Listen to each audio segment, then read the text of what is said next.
Buen día, mi nombre es Daniela, soy médica veterinaria y actualmente me dedico a trabajar con pequeñas especies. Hoy les vengo a contar de dos temas que son bien interesantes y pasan a diario con nuestros pacientes, que es la trombosis y la conmoción.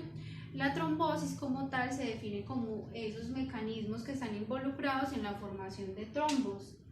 Y ahora, ¿qué es un trombo? Un trombo simplemente es un agregado de plaquetas, fibrina y otros elementos de la sangre como los eritrocitos y los neutrófilos.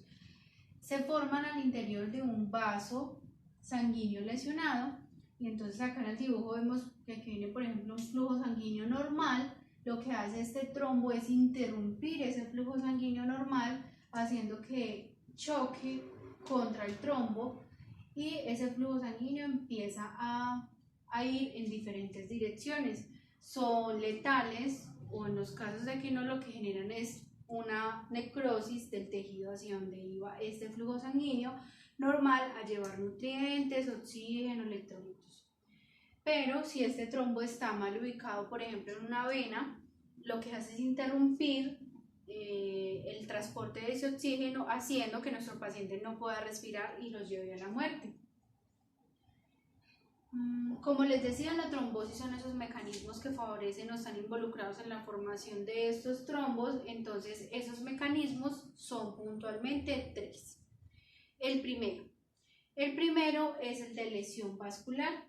Lesión vascular está relacionada más que todo con el endotelio y el vaso sanguíneo como tal. Hay lesiones vasculares, aquí podemos observar que está ocurriendo una lesión vascular debido a unas bacterias.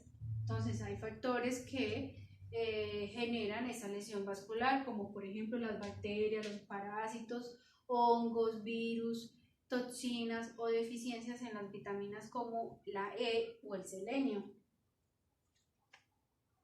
Esos factores, como les contaba, que pueden ser, por ejemplo, las bacterias, puede ser como la salmonela, virus como adenovirus, parásitos como estróngilos que pueden darse en los caballos o también en los perros, o también hongos como aspergillus, toxinas como no toxinas o las deficiencias que les comentaba anteriormente de la vitamina E. El segundo factor o el segundo mecanismo más bien que está involucrado en la formación de trombos es la hipercoagulabilidad. Esta está relacionada con los factores de coagulación y la actividad plaquetaria.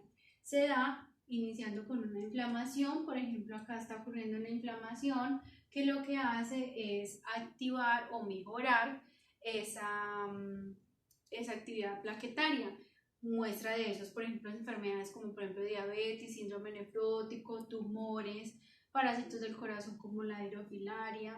También ocurre si hay un aumento, la hipercoagulabilidad ocurre si hay un aumento en la actividad del factor de la coagulación, por ejemplo en la coagulopatía intravascular diseminada, en las neoplasias, también en anomalías metabólicas como el hipotiroidismo o glomerulopatías. Y el tercer mecanismo que está involucrado con la formación de trombos es la turbulencia o éstasis, que simplemente lo que indica es que hay una alteración en la dinámica de este flujo sanguíneo. Muestra de eso es que miren, acá viene un flujo sanguíneo normal y aquí se genera una turbulencia.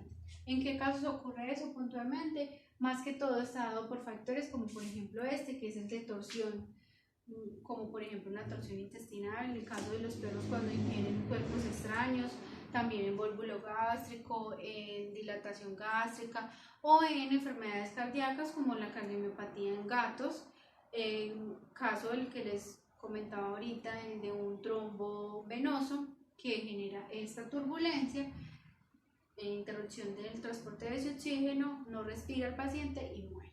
También en casos de aneurisma como deficiencia del cobre en los cerdos o estróngilos en los caballos, y también en casos de deshidratación severa que los conllevan a una hipovolemia.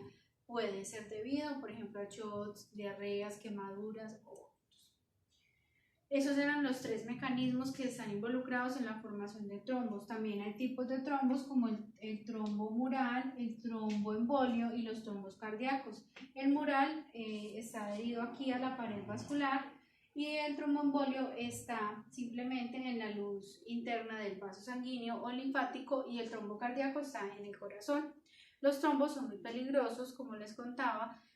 Por ejemplo, si ocurre una turbulencia generando un trombo a nivel del tren posterior, el paciente va a perder la movilidad y no va a poder caminar.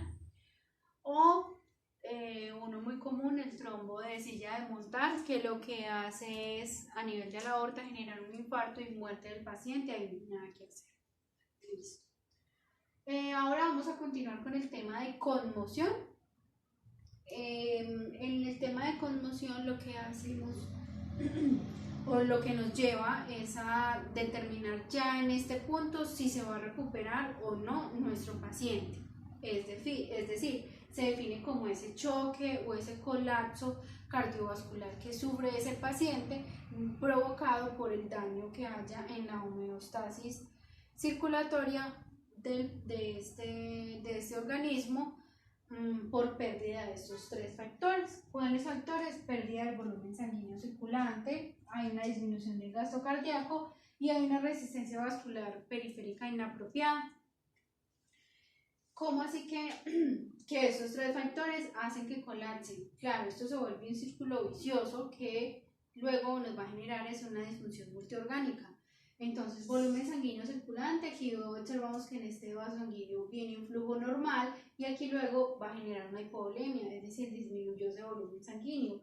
Acá, en disminución del gasto cardíaco, lo que va a hacer es disminuir la cantidad de inyección de sangre que sale de este corazón, entonces disminuyendo así la cantidad de nutrientes que van hacia los tejidos. También se genera una disminución en la producción, por ejemplo, de ATP, lo que se traduce en un agotamiento de ese paciente, y la resistencia vascular periférica inapropiada, que lo que hace es que este flujo sanguíneo que estaba normal, estas paredes se debilitan y se vuelven, por decirlo así, permeables, permitiendo que haya, por ejemplo, edema en ese paciente. Listo, la conmoción tiene tres etapas. Hay una etapa no progresiva, una progresiva e irreversible. En la no progresiva, esa etapa todavía nosotros podemos actuar como veterinarios, ya que los mecanismos compensatorios de ese paciente están tratando y ayudando a compensar ese volumen sanguíneo, esa presión vascular. Hay liberación de epinefrina y norepinefrina en este caso, para tratar de aumentar ese gasto cardíaco y que se regule como tal. Y las adrenales están en su máximo potencial, tratando de generar una regulación. En la progresiva ya esos mecanismos compensatorios están ineficientes, ya se da una hipovolemia severa, lo que lleva a que ese gasto cardíaco esté disminuido, haya una deficiencia de la producción de ATP, haya acidosis celular, se inhiben las funciones celulares normales, hay hipoxia local y necrosis de las células. Y en la irreversible no hay nada que hacer. ¿Por qué? Porque ya hay una acidosis metabólica como tal, porque se inhibió la producción de ATP, hay caída total de esta resistencia vascular, es decir, esta pared vascular está totalmente débil, está frágil, hay un desequilibrio electrolítico que conlleva una isquemia renal, que por ende produce arritmias, y también nuevamente se produce una disminución del gasto cardíaco. Lo que les decía, se vuelve en un círculo vicioso, generando finalmente una disfunción multiorgánica. Hay tipos, esos shock o eso colapso cardiovascular tiene unos tipos, entonces hay shock cardiogénico, hay shock anafiláctico, hay shock hipovolémico, hay shock neurogénico, séptico y también el de mala distribución de la sangre. Eso fue todo por hoy, espero les haya gustado el video y aprendido mucho.